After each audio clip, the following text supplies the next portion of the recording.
मेरा नाम चिन्मय दर्जी, वेलकम इन माय चैनल। मैं आज से आपको अकाउंट, इकोनॉमिक्स और मैथ की शॉर्टकट ट्रिक्स पढ़ाना शुरू करने वाली हूँ। मैथ की शॉर्टकट ट्रिक इसलिए क्योंकि आपको पता होगा कि अकाउंट में क्या आते हैं, अपने सवाल आते हैं। अगर मैथ के बारे में पता ही नहीं होगा, मैथ में मतलब सवाल किस तरीके से कटा, क्या हुआ, ये सब पता नहीं होगा, तो अपने अकाउंट के सवाल करने में भी आपको बहुत ज़्यादा प्रॉब्लम होगी। मेरे पास भी ऑफलाइन बैच में बच्चे आते हैं जो मेरे को बोलते हैं कि मैम हमें पता नहीं चलता कितनी जल्दी काट कैसे लेते हैं, सवाल करते करते हमें वापस इसका आंसर निकालने में बहुत टाइम लग जाता है।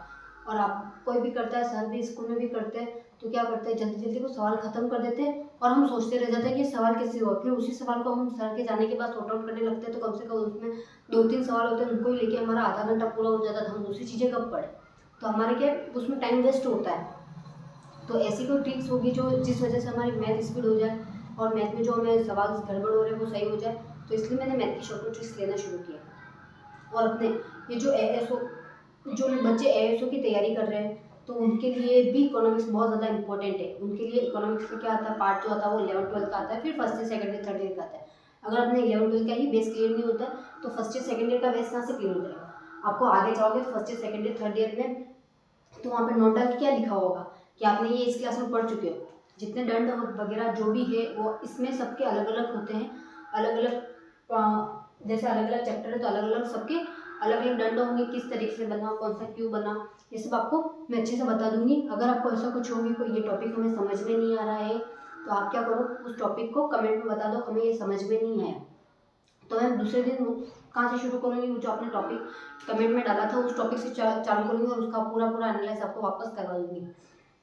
अब ये टाइम की टेंशन मत करो कि हमारा एक टॉपिक कैसे होंगे, ये कैसे होगा, सब कुछ हो जाएगा। बस आप एक बार फोकस से अच्छे से पढ़ना शुरू करो, फिर आप बोलोगे तो मैं क्लासें भी आगे बढ़ाने की कोशिश करूँगी, ज़्यादा टाइम तक लेने की कोशिश करूँगी।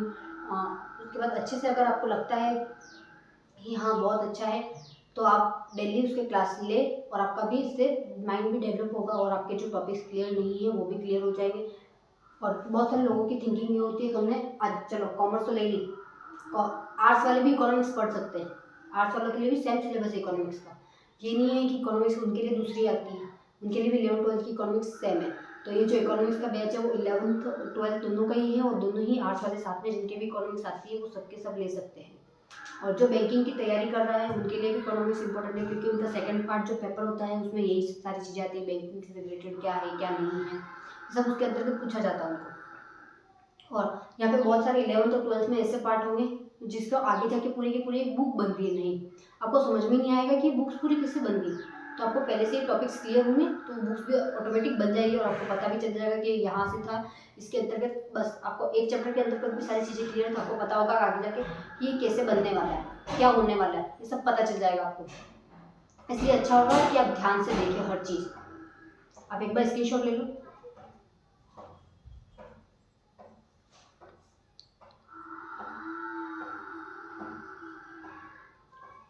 आपने स्क्रीनशॉट ले लिया होगा।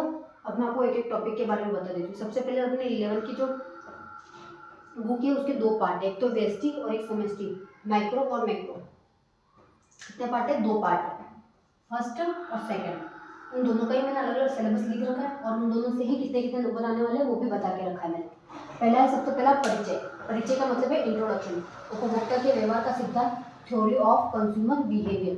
अगला है उत्पादन अथवा लागत, प्रोडक्शन एंड कॉस्ट, पूर्व प्रतिस्पर्धा की स्थिति में फर्म का सिद्धांत, the theory of the firm under perfect competition, बाजार का संतुलन, मार्केट इक्विलिब्रियम, समष्टि अर्थशास्त्र, माइक्रो इकोनॉमिक्स। क्या है परिचय में, पहला तो इंट्रोडक्शन ही है, यहाँ पे भी राष्ट्रीय आय का लेखांकन, नेशनल इनकम, अकाउंटिंग, मुद्रण बैंकिंग, मनी एंड बैंकिंग, आय और रोजगार के निर्धारण में determination of income and employment, सरकारी बजट एवं अर्थव्यवस्था, government budget and the theory economics, खुली अर्थव्यवस्था, समष्टि अर्थशास्त्र, टोटल इकोनॉमिक्स, माइक्रो। ये जो भी टॉपिक्स मैंने एक बार से पढ़े हैं आपको अच्छे से पता चल जाएगा। अब मैं ना अंडरलाइन कुछ करूँगी तो इस वजह से मैंने आपको पहले स्क्रीनशॉट लेने के लिए बोला था, एक बार फिर से नहीं लिया तो एक बार ले लो। आपने स्क्रीनशॉट ले लिया। अब सबसे पहले जो अपना टॉपिक था इंट्रोडक्शन, इंट्रोडक्शन जो था वो देख लो, दोनों इंट्रोडक्शन और उपभोक्ता वाला। बिहेवियर है, कंज्यूमर का बिहेवियर, तो वो कितने नंबर का, अपने 12 नंबर का पूरा कंज्यूमर का बिहेवियर है। कितने नंबर का, 12 नंबर का। अगर आप ये दोनों टॉपिक क्लियर नहीं करते हो तो ये नहीं होगा। उत्पादन लागत सिद्धांत 7 मार्क्स का। पूर्व प्रतिस्पर्धा की स्थिति में फर्म का सिद्धांत कितने नंबर का, 11 नंबर का। बाजार का संतुलन है 10 मार्क्स का। समष्टि परिचय और राष्ट्रीय आय का लेखांकन 10 मार्क्स का है। मुद्रा और बैंकिंग 6 मार्क्स का है। आय और रोजगार के निर्धारण में कितने, 12 मार्क्स का है। सरकारी बजट एवं अर्थव्यवस्था 3 मार्क्स की। और खुली अर्थव्यवस्था समष्टि अर्थशास्त्र कितने मार्क्स का, 3 मार्क्स का। जो अपना ये टॉपिक्स है, आप देखो ये पूरा एक पार्ट कितने मार्क्स का है, एक बुक है 40 मार्क्स की, सेकंड बुक से कितने मार्क्स की, 40 मार्क्स की। ये दोनों 40-40 मार्क्स की। अगर आप सोच रहे हो कि ये इजी है मैं इसको छोड़ दूं, या फिर ये इजी है तो मैं इसमें छोड़ दूं, आप यूँ सोच रहे हो दोनों में थ्योरी का पार्ट तो दोनों में ही है, बट इसमें साथ में वक्र भी है। अगर आपको किसी को भी पढ़ना है, वक्र भी है और सवाल भी है, तो आपको दोनों सॉर्ट आउट करने आने ही चाहिए। नहीं आएंगे तो दोनों में कुछ भी नहीं हो। बस इतना है कि व्यष्टि के अंतर्गत क्या है, माइक्रो में जो है व्यक्ति के बारे में बताइए। किसके बारे में बताइए, व्यक्ति। और इसके अंतर्गत पूरी अर्थव्यवस्था मतलब राष्ट्र के बारे में बताइए। किसके बारे में बताइए, राष्ट्र। एक अकेले के बारे में नहीं बताएगा, पूरे समाज के बारे में बताएगा। इसके अंतर्गत राष्ट्र के अंतर्गत बताएगा और इसके अंतर्गत व्यक्ति मतलब ये अपन जैसे पर्सनल व्यक्ति है, अपना कोई पर्सनल बिजनेस चल रहा हो तो उसके बारे में पूरा का पूरा बताएगा। और राष्ट्र मतलब अपने देश का पूरा का जो भी है उन सब के बारे में बताएंगे। सेकंड बात, इसके अंदर भी डायग्राम से, इसके अंदर भी डायग्राम से, इसके अंदर भी आपके है ना वक्र है, इसके अंदर भी वक्र है, इसके अंदर भी सवाल है आपके, इसके अंदर भी सवाल है, इसके अंदर भी फॉर्मूले, इसके अंदर भी फॉर्मूले। तो आपको दोनों ही अच्छे से पढ़ने पड़ेंगे। ये है कि आपको अगर आपकी दिमाग की थिंकिंग ये चल रही है कि इसमें थ्योरी का पार्ट है, इसमें सवाल है, तो ऐसा बिल्कुल नहीं है, दोनों में भी सवाल है और दोनों में ही डायग्राम है। आपको वक्र, मैं इतनी देर से वक्र बोले जा रही हूँ, आपको पता नहीं होगा किस तरीके के होते हैं वक्र इस टाइप के होते हैं। अगर मेरा बिजनेस यहाँ से शुरू हुआ तो मैंने यहाँ पर फिर यहाँ पर इस तरीके से वहाँ ऊपर नीचे हो सकता है, वहाँ पे जितना अमाउंट लिख रखा होगा उसके हिसाब से हमें बांटना होगा। बट मैंने ये तो सिर्फ अभी ऐसे ही बना दिया। किसी का ऐसे इस तरीके का वक्र होगा, किसी का या तो फिर इस तरीके का सीधा ऐसे करके वक्र होगा, मतलब सबके अलग अलग वक्र होंगे, फिक्स नहीं है किस तरीके का ही वक्र होगा। किसी के क्या होगा, ये सीधे लाइन बना दी, फिर ये इस तरीके से काटते हुए जाएगा, इस तरीके के वक्र हो गए। ये सारे अलग अलग वक्र हैं, यहाँ पे सब कुछ अलग अलग लिखा हुआ होगा। अगर आपको ये पता नहीं होगा कि ये वक्र किसका, ये वक्र किसका, ये वक्र किसका, ये वक्र किसका है, तो आप क्या करोगे, इसका वक्र इसमें बना के आ जाओगे और इसका वक्र इसमें बना के आ जाओगे। अगर आपकी थ्योरी क्लियर है और आपने एक वक्र में थोड़ी सी मिस्टेक कर दी, ये वाला वक्र चलो आपने एकदम परफेक्ट बनाया, बट ये किसी और टॉपिक का और ये किसी और टॉपिक का है, तो क्या होगा, आपके नंबर आते हुए चले जाएंगे क्योंकि आपने वो वक्र बनाया। एग्जामिनर क्या देखेगा, पहले वो वक्र देखते हैं, और इसने तो वक्र गलत बनाया तो ये नंबर भी चले गए उसके। कोई मतलब वो थ्योरी नहीं पढ़ने बैठेगा क्योंकि उसके पास भी बहुत सारी कॉपी आती है, वो अपने लिए नहीं बैठा होता कि यार मैंने तो वक्र सही गलत बना दिया बट थ्योरी सही लिखी थी तब वो मेरे को नंबर्स मिल जाए, ऐसा बिल्कुल नहीं होता है।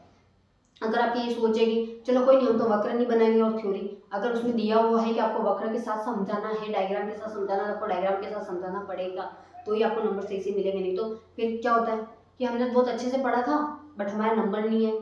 क्यों नहीं है, क्योंकि आपने सही तरीके से नहीं पढ़ा, आपने हर एक चीज़ टॉपिक क्लियर नहीं किया, आपने ना उसके बाद आपने जो डायग्राम बनाया आपने वो भी ध्यान से नहीं देखे, कौन सा डायग्राम किस तरीके से जा रहा है, क्यों बन रहा है, ये सारी चीज़ें आपने देखी नहीं, तो आप किस तरीके से उम्मीद कर सकते हो कि हमारा ये टॉपिक्स अच्छे से हो। तो इसलिए क्या है, हमें ये डायग्राम अलग अलग है तो अलग अलग देखने पड़ेंगे। और उसके बाद यहाँ पर भी डायग्राम चलेंगे, यहाँ पर भी सवाल चलेंगे, बट यहाँ के और यहाँ में बहुत डिफरेंट होगा। क्यों, क्योंकि ये व्यक्ति का चल रहा है और ये राष्ट्र का चल रहा है। और सबसे मेरे हिसाब से जो ज़्यादा नंबर्स के टॉपिक्स है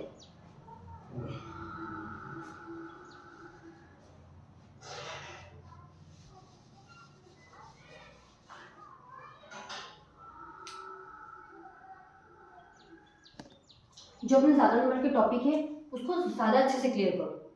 जैसे ये 12 मार्क्स का है, ये 11 मार्क्स का है, मेरे हिसाब से एक चैप्टर पढ़ के 11 मार्क्स आ जाए तो बहुत ज़्यादा अच्छी बात है, सबके हिसाब से यही होगा। 10 मार्क्स आ जाए, 11 मार्क्स हो जाए तो एक और बात, जब ये आप नंबर्स लिख रहे हो तो इसमें 1-2 नंबर आगे पीछे हो सकते हैं, फिक्स नहीं है कि इसमें अगर ये 10 नंबर का ये 10 नंबर का आ जाए, ये 11 नंबर का आ जाए, इस तरीके से 1-2 नंबर आगे पीछे हो सकते हैं, बट आएंगे इन्हीं टॉपिक में से, इतने में से ही नंबर आएंगे। तो आपको थोड़ा सा ध्यान रखना है कि उस हिसाब से भी पढ़ना है। परिचय है, परिचय उन दोनों को लेके 10 मार्क्स हो रहे हैं, 2 पार्ट पढ़ने पड़ रहे हैं, जबकि यहाँ पर आपको एक ही पार्ट पढ़ के कितने नंबर हो रहे हैं, 11 नंबर हो रहे हैं, और यहाँ पे 10 नंबर हो रहे हैं। अब यहाँ पे देखो ये भी वापस एक पार्ट पढ़ते ही 12 मार्क्स हो रहे हैं, तो आपको इनको अच्छे से पढ़ना चाहिए ना, जो है ना ज़्यादा मार्क्स के हैं।